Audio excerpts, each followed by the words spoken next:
पाकिस्तान आतंकवाद के खिलाफ है, यही कहते हैं पाकिस्तानी सेना के प्रवक्ता मेजर जनरल अहमद शरीफ चौधरी। लेकिन क्या आप जानते हैं, जिस कुर्सी पर ये बैठे हैं उस पर बैठा शख्स खुद एक घोषित वैश्विक आतंकवादी का बेटा है। पाकिस्तान और भारत में बढ़ते तनाव के बीच लेफ्टिनेंट जनरल अहमद शरीफ चौधरी खूब चर्चा में हैं। लेकिन जितनी चर्चा उनके बयानों की हो रही है, उससे कहीं ज्यादा चर्चा उनके परिवार के इतिहास की हो रही है। अहमद शरीफ चौधरी भारत पर आतंकवाद फैलाने का आरोप लगाते रहे हैं, लेकिन इनका अपना अतीत या कहें परिवार का अतीत खुद आतंक और तबाही की स्याही से लिखा गया है। क्या आप सोच सकते हैं कि Osama bin Laden, nuclear bomb और जिन, ये तीनों किसी एक परिवार की कहानी से जुड़ सकते हैं? इस कहानी में ये तीनों हैं। आपको बताते हैं कैसे।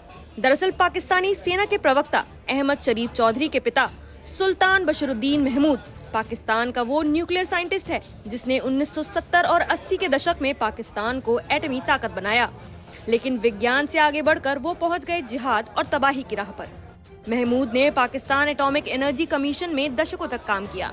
उन्होंने यूरेनियम से लेकर प्लूटोनियम आधारित हथियारों तक पाकिस्तान के परमाणु कार्यक्रम को दिशा दी। लेकिन रिटायरमेंट के बाद उनका रुझान आतंकवादी संगठनों की ओर मुड़ गया।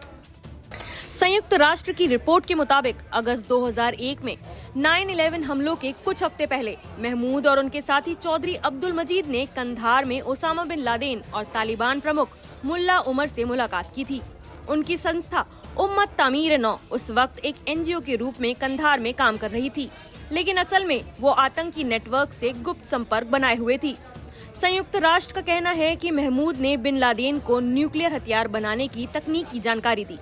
हालांकि पाकिस्तान की खुफिया एजेंसी ISI ने उन्हें बाद में रिहा कर दिया, ये कहकर कि वो बम बनाने की तकनीकी क्षमता नहीं रखते थे।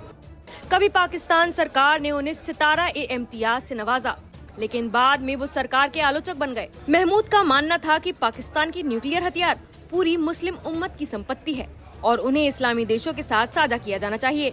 जांच पत्रकारों कैथरीन कॉलिंस और डगलस फ्रांस की किताब द मैन फ्रॉम पाकिस्तान में दावा किया है कि महमूद ने 2001 में अलकायदा को तकनीकी सलाह दी थी। सिर्फ आतंकियों से संपर्क ही नहीं, महमूद विज्ञान और रहस्यवाद को भी मिलाने की कोशिश करते रहे। कॉलिंस और फ्रांस ने लिखा, बशीर महमूद ने दावा किया कि जिन, हाँ वही इस्लामी मिथकों वाले जिन, प्लाज्मा से बने होते हैं और उनसे बिजली पैदा की जा सकती है। उन्होंने सूरज की गतिविधियों को फ्रेंच क्रांति और वर्ल्ड वॉर से भी जोड़ दिया। एक अमेरिकी इंटेलिजेंस ऑफिसर ने कहा, उन्हें पता था वो क्या कर रहे हैं और वो पूरी तरह पागल थे। अब बात करते हैं उनके बेटे लेफ्टिनेंट जनरल अहमद शरीफ चौधरी की, जो ISPR यानी इंटर सर्विसेज पब्लिक रिलेशंस के मौजूदा प्रमुख हैं।